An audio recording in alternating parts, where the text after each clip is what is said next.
മലയാള ചലച്ചിത്ര ലോകത്ത് ബാലതാരമായി തിളങ്ങിയ അഞ്ജുവിൻ്റെ ജീവിതകഥയാണ് ഇന്ന് നിങ്ങളുമായി പങ്കുവെക്കുന്നത്.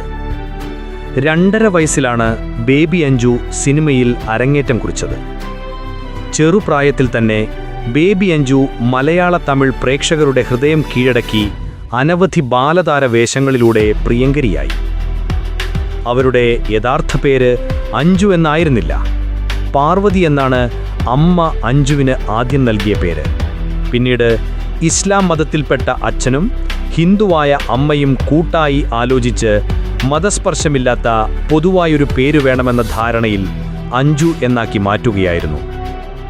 എന്നാൽ വ്യക്തിപരമായി തനിക്കിഷ്ടമുള്ള പേര് പാർവതി എന്നാണെന്നും ഇന്നും കുടുംബാംഗങ്ങൾ വീട്ടിൽ പാറു എന്ന് വിളിക്കാറുണ്ടെന്നും അഞ്ജു പറഞ്ഞു. 13-ാം വയസ്സിൽ നായികയായാണ് അഞ്ജുവിൻ്റെ പുതിയ യാത്ര ആരംഭിച്ചത്. മാധവിക്കുട്ടിയുടെ കഥയെ ആധാരമാക്കി കെ.പി. കുമാരൻ സംവിധാനം ചെയ്ത ചിത്രത്തിലെ അഭിനയത്തിന് സംസ്ഥാനം മികച്ച നടിക്കുള്ള അവാർഡ് അഞ്ജുവിനെ തേടിയെത്തി. താഴ്വാരം, കൗരവർ എന്നിവയുൾപ്പെടെ നിരവധി ചിത്രങ്ങളിലെ വേഷങ്ങൾ പ്രേക്ഷക ശ്രദ്ധ നേടി. അമോൽ പലേക്കറിൻ്റെയും പൂർണിമ ജയറാമിൻ്റെയും മകളായി ബാലു മഹേന്ദ്രയുടെ ഓളങ്ങൾ എന്ന പടത്തിലാണ് നാം അഞ്ജുവിനെ ആദ്യം കാണുന്നത്. പിന്നീട് മമ്മൂട്ടിയുടെയും പൂർണിമയുടെയും മകളായി ആ രാത്രി എന്ന പടത്തിലും. 2 സിനിമകളും വൻ ഹിറ്റായിരുന്നു. വർഷങ്ങൾക്ക് ശേഷം അതേ അഞ്ജു മമ്മൂട്ടിയുടെ ഭാര്യയായി 2 സിനിമകളിൽ അഭിനയിച്ചു, കൗരവരും കിഴക്കൻ പത്രോസും.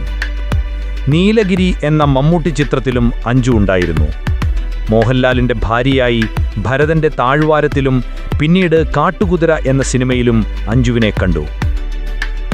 എസ്.എൽ. പുരത്തിൻ്റെയും ലോഹിതദാസിൻ്റെയും ഡെന്നിസ് ജോസഫിൻ്റെയും എം.ടിയുടെയും രഞ്ജിത്തിൻ്റെയും നായികാ കഥാപാത്രങ്ങൾ അവതരിപ്പിക്കാൻ ഭാഗ്യം സിദ്ധിച്ച നടി. എന്നാൽ പിന്നീട് നാം കാണുന്നത് എങ്ങുമെത്താതെ പോയ ഒരു അഞ്ജുവിനെയാണ്.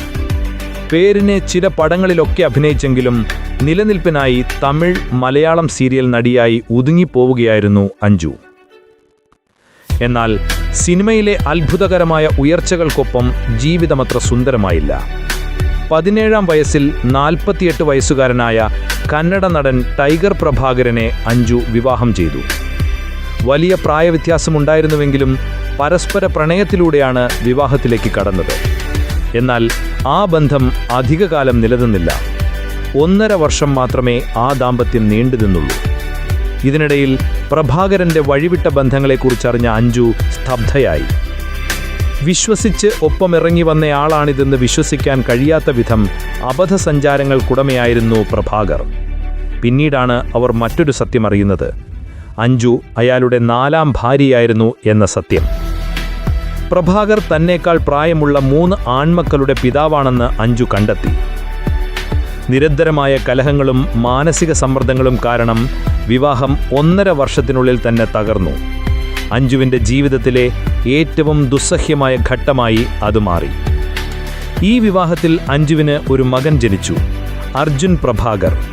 വേർപിരിയലിന് ശേഷം അഞ്ജുവിൻ്റെ മുഴുവൻ ശ്രദ്ധയും മകൻ്റെ വളർച്ചയിലേക്കാണ് തിരിഞ്ഞത്.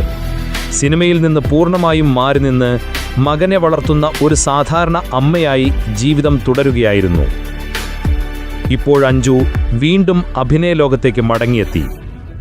ടെലിവിഷൻ സീരിയലുകളും ചില സിനിമകളും വഴി തൻ്റെ കലാപ്രതിഭ വീണ്ടും തെളിയിച്ചു.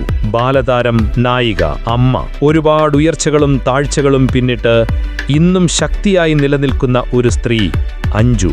ജീവിതം എത്ര തകർന്നാലും വീണ്ടും ഉയരാൻ കഴിയുമെന്ന് അഞ്ജു നമ്മെ പഠിപ്പിക്കുന്നു. Research and script, Rasheed Thozhiyur.